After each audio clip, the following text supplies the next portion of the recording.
옛 이야기 속 지혜를 길어올리는 시간. 황금야담에 오신 것을 환영합니다.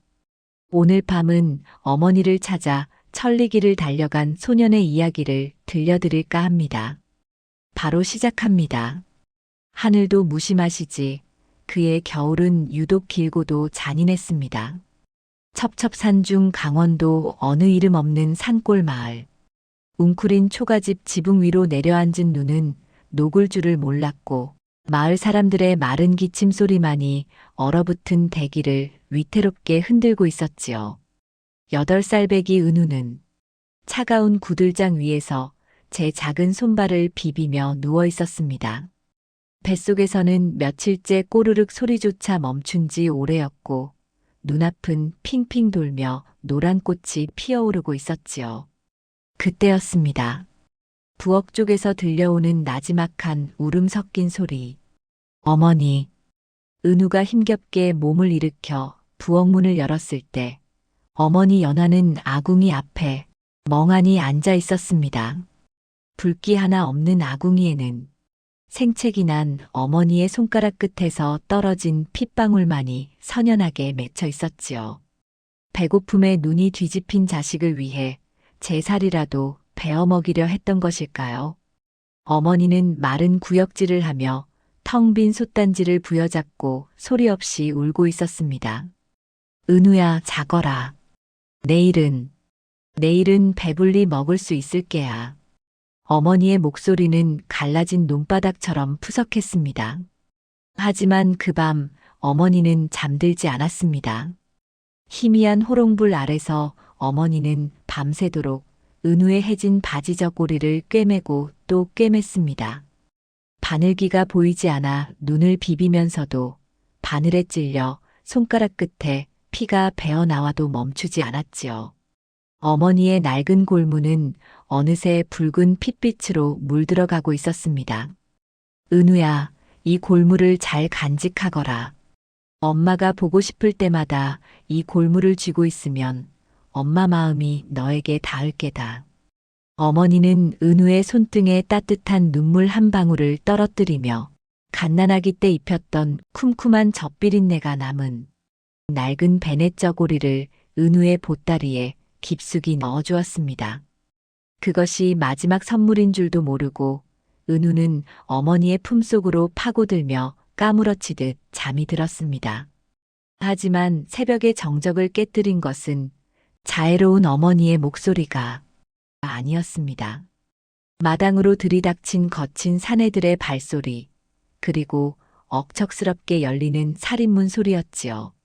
어이, 시간이 다 됐소. 한양까지 가려면 먼 길을 가야 하니 어서 서두르시오. 서슬 퍼런 목소리에 잠에서 깬 은우는 영문도 모른 채 어머니의 치맛자락을 붙들었습니다. 어머니 연화는 창백해진 안색으로 사내들에게 무릎을 꿇었습니다. 나리들 부디 제 아들놈만은 굶기지 말아주십시오. 저는 어떻게 되어도 좋으니 우리 은우만큼은 약속대로 배는 골치 않게 해주십시오. 어머니의 절규는 매서운 새벽바람에 산산이 흩어졌습니다. 사내들은 어머니를 거칠게 잡아 끌어 눈길 위에 대기하던 달구지에 실었습니다. 은우는 맨발로 달려나와 달구지 바퀴를 붙잡았습니다. 어머니, 가지 마세요. 나 배 안 고파. 나 밥 안 먹어도 돼. 엄마랑 있을래. 은우의 작은 손이 차가운 무쇠바퀴에 찢겨 피가 났지만 은우는 놓지 않았습니다. 하지만 어머니는 차마 아들의 얼굴을 보지 못하고 고개를 돌린 채 어깨를 들썩이며 오열할 뿐이었지요. 은우야, 엄마가 돈 벌고 있을게. 한양 도성 남대문 근처에서 달이 제일 크게 뜰 때 꼭 만나자. 꼭. 멀어지는 어머니의 외침이 메아리처럼 산속을 울렸습니다. 은우는 눈 덮인 고갯길을 미친 듯이 달렸습니다. 넘어져 무릎이 깨지고 얼굴이 긁혀도 멈추지 않았지요. 하지만 달구지가 사라진 길 위에는 매정한 눈보라만이 휘몰아칠 뿐이었습니다. 마을 노인들이 혀를 차며 말했습니다. 불쌍한 놈. 내 애미는 이제 죽은 목숨이나 다름없다. 한양 부잣집 종으로 팔려가. 살아서 돌아온 사람을 본 적이 없다. 어머니가 떠난 빈방. 은우는 아직 온기가 조금 남은 구들장에 얼굴을 묻었습니다. 어머니의 낡은 골무를 손에 꼭 쥔 채 은우는 짐승처럼 울부짖었습니다. 어머니를 실은 달구지가 고갯마루 너머로 사라진 지 사흘째 되던 날이었습니다. 마을 사람들은 8살 배기 은우가 며칠 못 가 굶어 죽거나 짐승의 밥이 될 거라며 혀를 찼지만 은우는 울음을 그친 대신 낡은 보따리를 단단히 동여맸습니다. 보따리 안에는 어머니가 남긴 베넷 저고리와 어머니의 손가락 피가 밴 붉은 골무, 그리고 마을 할머니가 몰래 찔러준 마른 떡 몇 조각이 전부였지요. 엄마, 기다려. 내가 꼭 찾으러 갈게. 마을 어귀, 커다란 선앙당 나무 앞에 선 은우는 고개를 숙여 절을 올렸습니다. 난생 처음 마을을 벗어나는 발걸음은 천근만근 무거웠습니다. 발치에는 눈이 녹아 질척이는 흙탕물이 집신 사이로 스며들었지만 은우는 멈추지 않았습니다. 길을 가다 마주치는 보부상들의 거친 숨소리와 낯선 사내들의 시선은 8살 아이가 감당하기엔 너무도 차갑고 날카로웠습니다. 해질녘 첩첩산중, 험준한 산길에 접어들었을 때였습니다. 사방은 순식간에 어둠에 잠겼고 숲속 어디선가 짐승의 앙광이 번뜩이는 듯 했습니다. 은우는 무서움에 온몸이 떨려왔습니다. 그때마다 은우는 품속에서 그 붉은 골무를 꺼내 입에 물었습니다. 어머니의 핏자국이 밴 그 딱딱한 골무를 씹으며 은우는 배고픔과 공포를 억눌렀습니다. 달아 밝은 달아, 우리 엄마 계신 곳에 이 내 마음 전해다오. 무서움을 쫓으려 크게 부르기 시작한 자장가는 산속의 정막을 갈랐습니다. 하지만 길 위에서 만난 세상은 어린아이에게 그리 호락호락하지 않았지요. 지나가던 양반집 가마꾼들은 길을 비키라며 은우를 진흙탕으로 밀쳐냈습니다. 어허, 조망만한 놈이 겁도 없이. 내 애미가 너 같은 놈을 버리고 도망이라도 갔더냐? 비웃음 섞인 조롱이 화살처럼 가슴에 박혔습니다. 은우는 깨진 무릎을 움켜쥐고 다시 일어섰습니다. 배고픔에 눈앞이 캄캄해져 길가에 쓰러졌을 때 은우의 손을 잡아준 것은 이름 모를 가난한 나무꾼이었습니다. 에구, 이 어린 것이 어딜 가려고 이 고생이냐. 자, 이거라도 좀 씹어보려무나. 나무꾼이 내민 식은 주먹밥 반덩이. 흙먼지가 묻고 딱딱하게 굳은 밥이었지만 은우에게는 세상 그 무엇보다 따뜻한 어머니의 손길처럼 느껴졌습니다. 은우는 주먹밥을 입에 넣고 목이 메어 한참을 울었습니다. 밥을 씹을수록 어머니가 보고 싶어 가슴이 미어지는 것만 같았지요. 밤이면 은우는 버려진 사당이나 바위 밑에서 잠을 청했습니다. 찬바람이 뼈마디를 파고들 때면 은우는 어머니가 주신 베넷 저고리를 꺼내 코끝에 댔습니다. 쿰쿰한 젖비린내, 그리고 어머니의 정겨운 살 냄새가 희미하게 남아 은우를 감싸 안아주었습니다. 엄마, 이제 한 고개 넘었어. 은우는 매일 밤 하늘에 뜬 달을 보며 약속했습니다. 발바닥은 물집이 잡혀 터지고 진물이 흘러 집신 바닥이 피로 붉게 물들었지만 소년의 눈빛만큼은 길 위에서 만난 그 어떤 장정보다 매서웠습니다. 어머니가 계신 한양 도성 남대문, 그곳에 닿기 전까지는 죽어도 죽을 수 없다는 8살 소년의 도끼 어린 결의가 천리길 위에 차곡차곡 새겨지고 있었습니다. 한양으로 가는 길목 중 가장 험하다는 호랑이 고개. 이름만 들어도 장정들이 뒷걸음질 치는 그곳에 8살 소년 은우가 서 있었습니다. 이미 사흘을 굶어 다리는 후들거렸고 집시는 다 떨어져 해진 발싸개 사이로 선혈이 배어 나왔지요. 하지만 은우는 품속의 붉은 골무를 꽉 쥔 채 깎아지른 듯한 절벽길을 한 걸음씩 기어 올랐습니다. 엄마, 조금만 기다려. 은우가 거의 다 왔어. 환청처럼 들려오는 짐승의 울음소리에 가슴이 철렁 내려앉았지만 은우는 멈출 수 없었습니다. 그때였습니다. 갑자기 몰아친 돌풍에 은우가 발을 헛디뎠고 그만 비탈길 아래로 굴러떨어지고 말았습니다. 한참을 굴러 정신을 잃어가던 은우의 눈앞에 보인 것은 집채만한 바위 아래 웅크리고 앉아있는 한 노인이었습니다. 기괴한 넝마 같은 옷을 걸친 노인은 형형한 눈빛으로 은우를 내려다보고 있었습니다. 마을 사람들이 말하던 산사람 혹은 미친 노인이라 불리는 자였지요. 노인은 은우의 보따리에서 삐져나온 낡은 베넷 저고리를 보더니 낮게 읊조렸습니다. 조망만한 놈이 죽으려고 환장을 했구나. 이 고개는 호랑이가 나오는 곳이거늘 내 놈이 어찌 여기까지 왔느냐. 은우는 떨리는 목소리로 하지만 또박또박 대답했습니다. 어머니를 찾아야 합니다. 한양 도성에 팔려간 우리 어머니를 제가 모셔와야 합니다. 노인은 콧방귀를 꼈습니다. 효심이 밥 먹여주더냐?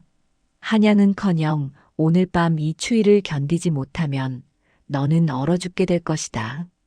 하지만 노인의 차가운 말투와 달리 그의 손길은 거칠면서도 따뜻했습니다.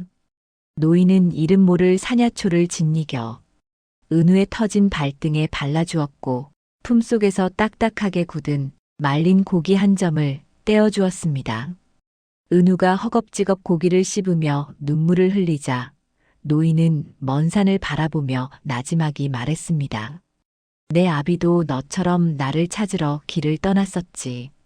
하지만 돌아오지 못했다. 노인은 은우에게 짐승을 쫓는 특이한 향이 나는 주머니를 건네주며 지름길이라 불리는 비밀스러운 산길을 일러주었습니다. 은우는 노인에게 큰 절을 올렸습니다. 이름도 모르는 낯선 인연이었지만 어머니를 찾으러 가는 이 길 위에서 만난 첫 번째 희망이었지요. 다시 길을 나선 은우의 등 뒤로 노인의 목소리가 들려왔습니다. 가거라. 뒤도 돌아보지 말고 가. 내 애미의 목소리가 들리는 곳까지 멈추지 마라. 은우는 노인이 알려준 길을 따라 험한 바위 틈을 지나고 얼어붙은 계곡을 건넜습니다. 발의 통증은 여전했지만 노인이 발라준 약기운 덕분인지 몸에는 기이한 힘이 솟구쳤습니다. 어느덧 고갯마루 정상에 올라서자 저 멀리 노을빛에 물든 대지가 끝없이 펼쳐져 있었습니다. 엄마, 이제 정말 한 고개만 더 넘으면 돼. 은우는 보따리를 고쳐매며 다시금 자장가를 흥얼거렸습니다. 소년의 작은 어깨 위로 지는 해의 마지막 빗줄기가 내려앉았고 은우는 다시금 어둠이 내려앉기 전 한 걸음을 더 내디뎠습니다. 어머니라는 단 하나의 등불을 향해 소년은 이제 사람이 사는 마을, 그 낯선 저작거리를 향해 내려가기 시작했습니다. 호랑이 고개를 넘어 도착한 곳은 굽이굽이 흐르는 거대한 강줄기 앞이었습니다. 한양으로 가기 위해서는 반드시 이 강을 건너야 했지만 이어진 강행군에 8살 은우의 몸은 이미 한계에 다다라 있었습니다. 강바람은 칼날처럼 날카로워 소년의 튼 입술 사이로 핏방울이 맺혔고 눈꺼풀은 천근만근 무거워 자꾸만 감기려 했습니다. 조금만 더 가면 되는데. 은우는 강가 너머 안개 속에 가려진 한양 땅을 바라보며 비틀거렸습니다. 하지만 허기와 추위가 파도처럼 밀려오자 결국 은우는 강변의 차가운 모래사장 위로 힘없이 쓰러지고 말았습니다. 정신이 아득해지는 찰나 은우의 귓가에 환청처럼 익숙한 노래가 들려왔습니다. 잘 자라, 내 아가. 앞마당에 달이 뜨면. 그것은 어머니 연하가 은우를 재울 때마다 불러주던 그 자장가였습니다. 은우는 감기는 눈을 억지로 뜨며 주위를 둘러보았습니다. 저 멀리 물안개 사이로 어머니의 옥색 저고리 자락이 보였다. 사라지기를 반복하고 있었지요. 엄마, 엄마, 거기 있어? 은우는 환영을 쫓아 기어갔습니다. 차가운 강물이 버선발을 적시고 뼛속까지 시리게 했지만 어머니의 목소리가 들리는 곳이라면 지옥이라도 갈 기세였습니다. 은우는 품속에서 어머니의 붉은 골무를 꺼내 꽉 쥐었습니다. 골무의 딱딱한 감촉이 은우의 흐릿해지는 정신을 붙잡아주는 유일한 생명줄이었습니다. 하지만 그것은 어머니가 아니었습니다. 은우가 본 것은 강가에 버려진 낡은 옥색 헝겊 조각이었고 자장가는 강바람이 갈대밭을 스치며 내는 소리였지요. 절망감이 해일처럼 은우를 덮쳤습니다. 다시 쓰러지려는 그때 코끝을 스치는 냄새. 그것은 어머니의 저고리에서 풍기던 것과 똑같은 희미한 쑥내음이었습니다. 은우는 깨달았습니다. 이 바람 속에, 이 물결 속에 어머니가 살아있음을 알리는 신호가 섞여 있다는 것을요. 은우는 모래를 움켜쥐며 다시 일어섰습니다. 엄마, 포기하지 않을게. 엄마가 부르는 노래가 내 귀에 들리는데 내가 어떻게 죽어. 은우는 강가 주막에서 버려진 빈 단지 하나를 주워들고 그것을 배 삼아 강물을 건너기 시작했습니다. 어린아이의 몸으로 거센 물살을 견디는 것은 기적에 가까운 일이었으나 은우의 심장 속에는 어머니를 향한 뜨거운 그리움이 불꽃처럼 타오르고 있었습니다. 마침내 강 건너편 기슭에 닿았을 때 은우는 온몸이 젖어 덜덜 떨면서도 하늘을 보며 웃었습니다. 저 멀리 한양 도성의 성벽이 달빛 아래 은색으로 빛나고 있었습니다. 이제 어머니의 숨결이 느껴지는 곳이 지척이었습니다. 은우는 젖은 옷을 짜내며 다시금 자장가를 나지막이 불렀습니다. 이번에는 환청이 아닌 은우 자신의 목소리가 강물을 타고 한양으로 흘러가고 있었습니다. 마침내 은우의 눈앞에 거대한 한양 도성의 성벽이 모습을 드러냈습니다. 천리길을 걸어온 소년의 몸은 이미 만신창이었습니다. 다해진 집신 사이로 발가락은 피떡이 되어 굳었고 얼굴은 흙먼지와 눈물 자국으로 얼룩져 있었지요. 하지만 은우는 어머니를 만날 수 있다는 단 하나의 희망으로 성문을 넘었습니다. 엄마, 은우가 왔어. 정말로 왔어. 하지만 한양은 소년이 상상하던 따뜻한 곳이 아니었습니다. 눈을 씻고 찾아봐도 어머니의 옥색 저고리는 보이지 않았고 낯선 사람들은 조망만한 아이의 물음에 냉소만을 던질 뿐이었지요. 은우는 어머니가 팔려갔다던 판서댁을 찾기 위해 온종일 도성을 헤맸습니다. 지칠 대로 지쳐 어느 부잣집 담벼락 아래 쓰러졌을 때 은우는 지나가던 노비들의 은밀한 대화를 듣게 되었습니다. 그 판서댁 친모로 들어왔던 연하라는 여인 말일세. 참으로 딱하게 되었더군. 은우의 심장이 멎는 듯 했습니다. 연하. 그것은 분명 어머니의 이름이었습니다. 은우는 마지막 힘을 다해 그들의 옷자락을 붙들었습니다. 아저씨. 우리 엄마가 왜요? 엄마가 어디 있어요? 노비들은 당황하며 은우를 쳐다보았습니다. 그리고 차마 눈을 마주치지 못한 채 고개를 떨구며 말했지요. 아이고, 이를 어쩌나. 그 여인은 이미 죽었다네. 고된 노역과 아들을 향한 그리움이 깊어져 지난달 숨을 거두었다고 들었네. 시신도 거둘 리 없어 뒷산 가시덤불 아래 묻혔다더군. 천둥 번개가 뇌락을 치는 듯 했습니다. 은우의 세상이 순식간에 무너져 내렸습니다. 거짓말이야. 우리 엄마가 죽을 리 없어. 달이 크게 뜨면 만나기로 했단 말이야. 은우의 비명이 저작거리에 울려 퍼졌습니다. 소녀는 실성한 사람처럼 뒷산을 향해 달렸습니다. 가시덤불에 옷이 찢기고 얼굴에 피가 흘러도 통증조차 느끼지 못했습니다. 노비들이 알려준 그 황량한 무덤가에 닿았을 때 은우의 눈앞에 보인 것은 이름도 없는 초라한 흙더미 하나뿐이었습니다. 엄마, 엄마. 은우는 흙더미 위에 엎드려 맨손으로 땅을 파헤치기 시작했습니다. 손톱 밑이 터져 피가 솟구치고 흙이 범벅이 되었지만 은우는 멈추지 않았습니다. 은우 왔어, 엄마. 나 밥도 안 먹고 잠도 안 자고 여기까지 왔단 말이야. 제발 대답 좀 해봐. 하지만 돌아오는 것은 차가운 겨울 바람뿐이었습니다. 소녀는 어머니의 핏자국이 남은 붉은 골무를 꺼내 흙 위에 내려놓았습니다. 그리고 어머니가 주신 베넷 저고리에 얼굴을 묻고 짐승처럼 울부짖었습니다. 천리길의 고통을 견디게 했던 희망이 절망의 칼날이 되어 은우의 심장을 도려내고 있었지요. 소년의 처절한 통곡 소리가 어두워지는 한양 도성의 하늘 위로 흩어지고 있었습니다.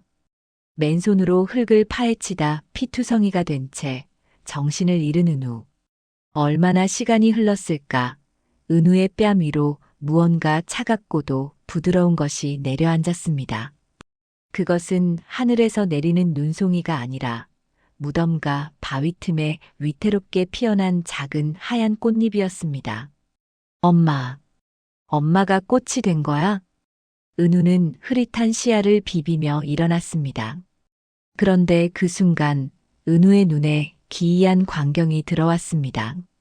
자신이 파헤치던 흙더미 속에서 낡은 천조각 하나가 삐져나와 있었던 것이지요. 그것은 분명 어머니가 입고 떠났던 옥색 저고리의 소매자락이었습니다. 하지만 이상했습니다. 그 천조각에는 어머니의 것이 아닌 굵고 거친 먹글씨로 무언가 적혀 있었지요. 이건 글자잖아. 마을 훈장님 어깨 너머로 배운 짧은 지식으로 은우는 글자를 읽어 내려갔습니다. 생, 비, 화. 그것은 문장이 아니라 마치 누군가에게 보내는 절박한 암호 같았습니다. 은우는 문득 어머니가 생전에 했던 말을 떠올렸습니다. 은우야, 엄마는 바느질 솜씨가 좋아 어디서든 살아남을 게다. 만약 무슨 일이 생기면 엄마가 남긴 수를 찾으렴. 은우는 가슴이 뛰기 시작했습니다. 이 무덤은 어머니의 무덤이 아니었습니다. 누군가 어머니를 빼돌리고 죽은 것처럼 위장하기 위해 가짜 무덤을 만든 것이 분명했습니다. 은우는 주먹을 불끈 쥐었습니다. 절망으로 가득 찼던 소년의 눈에 다시금 형형한 생기가 돌기 시작했습니다. 엄마는 살아있어. 누군가 엄마를 숨기고 있는 거야. 은우는 무덤가에 핀 하얀 꽃 한 송이를 꺾어 품에 안았습니다. 그리고 어머니가 남긴 그 천조각을 단서 삼아 다시 산을 내려왔습니다. 천리길을 걸어온 소년의 몸은 지칠 대로 지쳤지만 어머니가 살아있다는 단 하나의 희망은 소년의 발걸음을 다시금 가볍게 만들었습니다. 은우는 품속의 그 굵고 거친 먹글씨를 만지작거렸습니다. 생, 비, 화. 살아있다. 비밀의 화원. 이 한자는 누가, 왜 어머니의 옷에 남긴 것일까요? 은우의 눈앞에 드디어 대궐 같은 소슬대문이 모습을 드러냈습니다. 한양 도성에서도 손꼽히는 악덕상전, 판서댁의 저택이었습니다. 웅장한 대문은 굳게 닫혀 있었고 높은 돌담은 위압적으로 은우를 내려다보고 있었지요. 은우는 침을 꿀꺽 삼켰습니다. 이 안에 어머니가 숨겨져 있다. 은우는 저택의 뒷담벼락을 따라 기어갔습니다. 가시덤불을 지나 노비들이 사용하는 개구멍 같은 작은 구멍을 발견했지요. 소년의 작은 체구는 가까스로 그 구멍을 통과할 수 있었습니다.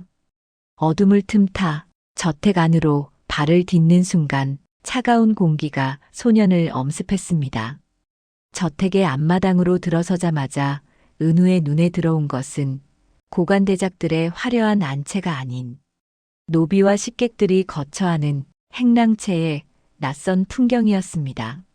낡고 해진 방들이 줄지어 있었고 거친 나무 땔감 타는 냄새가 진동했지요. 은우는 행랑채의 어두운 구석에서 어머니의 흔적을 찾으려 했지만 낯선 저택의 구조는 소년을 막아섰고 순찰을 도는 노비들의 호롱불들이 다가오고 있었지요. 은우는 숨을 죽이고 어둠 속에 몸을 감추었습니다. 순찰 노비들이 사라지자 은우는 행랑채의 한 창고 문틈으로 안을 들여다보았습니다. 그런데 옥색 저고리 자락이 바닥에 놓여 있는 것이 보입니다. 그것은 분명 무덤가에서 발견했던 어머니의 옷과 똑같은 것이었습니다. 은우의 가슴이 요동쳤습니다. 어머니가 이곳에 있다. 그 순간 창고 문이 거칠게 열리며 매서운 눈빛의 사내 악덕상전의 최측근인 수아가 은우의 목덜미를 낚아챘습니다. 수아가 칼을 뽑아든 찰나 어둠 속에서 굵고 거친 목소리가 들려왔습니다. 그 아이를 놔주게. 바로 행랑채 어른이었습니다. 수아는 당황하며 어르신 어째서? 라며 반발했지만 행랑채 어른의 위압적인 눈빛에 물러났습니다. 행랑채 어른은 수아를 물리고 은우를 자신의 거처로 데려갔습니다. 내가 은우더냐? 은우가 고개를 끄덕이자 그는 은우에게 내 어머니는 살아있다. 하지만 위험한 곳에 갇혀있지. 라며 저택 배후에 숨겨진 거대한 음모의 실체를 밝히기 시작했습니다. 은우는 어머니가 단순히 상전의 친모가 아닌 저택 배후에서 진행되는 밀무역품인 꽃무늬 비단 제작의 핵심 인력으로 감금되어 있음을 알게 됩니다. 이것이 바로 비화의 진실이었습니다. 악덕주의는 연화에 수놓는 솜씨가 너무 뛰어나 죽은 걸로 위장하여 이곳에 평생 가두어 두려 했으며 연화에게는 아들이 죽었다고 했다는 것입니다. 말을 이어가는 행랑채 어른. 내 어머니 연화라는 친모를 보았다. 매일 밤 달을 보며 아들의 이름을 부르며 고된 노역을 견디더구나. 이 무지막지한 상전의 횡포 속에서 아들을 향한 그 모정만큼은 꺾이지 않더군. 그 모습이 참으로 딱했단다. 나는 판서에 의해 몰락한 가문의 서자일 뿐. 이 저택의 더러운 비밀 문서를 관리하며 하루하루를 연명하며 껍데기로 살고 있었지. 하지만 내 어머니를 통해 잊고 있던 양심을 다시 보았다. 이 썩은 저택에 너희 모자가 균열을 내기를 바라면서 가짜 무덤 속의 글자는 내가 쓴 것이다. 실은 행랑채 어른은 연화에게 연정이 싹트고 있었으나 그 말을 입 밖으로 꺼내지는 않았습니다. 행랑채 어른은 은우에게 연화가 있는 곳의 비밀 통로를 알려주었습니다. 행랑채 어른에게 큰 절을 올린 후 은우의 작은 발자국이 어머니의 목소리가 들리는 그곳 안채를 향했습니다. 어둠 속으로 빨려 들어가는 소년의 실루엣 너머로 보름달이 밝게 빛나고 있었습니다. 지하 통로는 미로처럼 얽혀 있었고 은우는 호롱불을 든 수아들이 지나가는 소리를 들으며 어둠 속에 몸을 감추었습니다. 수아들의 대화 속에서 비화를 통해 벌어들인 부정한 재물과 그 과정에서 희생된 사람들의 이야기가 들려왔습니다. 연화라는 어머니의 이름도 들려왔지요. 은우의 심장이 요동쳤습니다. 마침내 다다른 거대한 문을 열자 화원 안에는 달빛 아래 기이한 빛을 뿜어내는 비밀 꽃들이 가득 피어 있었고 그 꽃들 사이로 어머니 연화가 옥색 비단에 술을 놓고 있었습니다. 그녀는 수척해 보였으나 한 올 한 올 술을 놓는 동작만큼은 정교하고 절박해 보였지요. 그녀의 눈가에는 눈물이 고여 있었고 입은 소리 없이 아들의 이름을 부르고 있었습니다. 은우는 소리 없이 어머니에게 다가갔습니다. 어머니의 시야가 흐려질 때 소녀는 나지막이 불렀습니다. 엄마. 연하가 술을 놓던 손을 멈추고 고개를 들었습니다. 눈앞에 만신창이가 된 작은 은우가 서 있었지요. 은우야, 내가 살아있었구나. 내 아들이 살아있었어. 그런데 이게 무슨 일이냐? 그 험한 길을 이 어린 것이 어찌 혼자 왔단 말이냐? 엄마가 미안하다, 은우야. 이 못난 엄마를 용서하지 마라. 어머니의 옥색 저고리 소매자락이 눈물로 젖어들었습니다. 엄마, 보고 싶었어요. 두 사람은 꽃향기 가득한 지옥 같은 화원에서 서로를 껴안고 소리 죽여 오열했습니다. 상봉의 기쁨도 잠시 감히 내 화원에 쥐새끼가 숨어들었구나 하는 위압적인 목소리와 함께 판서와 그의 수하들이 나타났습니다. 판서는 은우를 비웃으며 칼을 뽑아들었습니다. 천한 것들이 감히 내 대업을 망치려 드느냐. 은우와 연하는 벼랑 끝 위기에 몰렸습니다. 그 순간 화원 입구에서 행랑채 어른이 횃불을 들고 나타났습니다. 대업이라니 밀무역과 살인으로 쌓은 탑이 아니더냐. 그는 판서가 가장 두려워하던 비밀거래 장부를 높이 쳐들었습니다. 이미 관아에는 내 서신이 닿았고 내 놈의 죄상은 만천하에 드러날 것이다. 판서의 안색이 종이장처럼 하얗게 질렸습니다. 행랑채 어른은 들고 있던 횃불을 비밀꽃들이 가득한 밭으로 던졌습니다. 기괴한 빛을 내뿜던 꽃들은 순식간에 화염에 휩싸였습니다. 안 돼. 내 재물들이. 판서가 울부짖었으나 이미 불길은 걷잡을 수 없이 번졌습니다. 악의 뿌리가 타들어가는 소리가 화원에 가득 찼습니다. 불길 속에서 도망치려던 판서와 수하들은 미리 매복해 있던 포교들에게 붙잡혔습니다. 자신의 가문을 무너뜨렸던 원수에게 행랑채 어른은 차가운 미소를 지었습니다. 내 놈이 뿌린 대로 거두는 법이지. 판서는 처절한 비명을 지르며 끌려갔고 평생 모은 부정한 재물은 연기와 함께 사라졌습니다. 불타는 저택을 뒤로하고 은우는 어머니의 손을 꼭 잡은 채 행랑채 어른의 안내를 받아 탈출했습니다. 어머니 연하는 은우의 흙 묻은 뺨을 어루만지며 속삭였습니다. 은우야, 이제 정말 집에 가자. 소녀는 어머니의 옥색 저고리에 얼굴을 묻고 안도의 눈물을 흘렸습니다. 저 멀리 남산 너머로 새벽이 밝아오고 있었습니다. 은우는 품속에 소중히 간직했던 무덤가의 하얀 꽃을 어머니에게 건넸습니다. 엄마, 이 꽃이 나를 엄마한테 데려다 줬어. 어머니는 꽃을 받으며 미소 지었고 은우와 어머니는 서로의 손을 꼭 잡은 채 성문을 나섰습니다.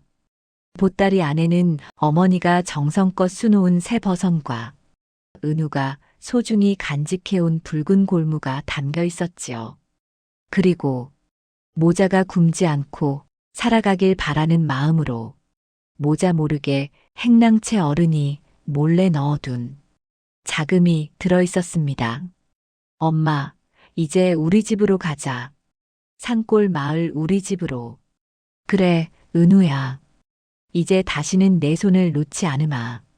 천리길을 되돌아가는 길은 올 때보다 훨씬 따뜻할 게다.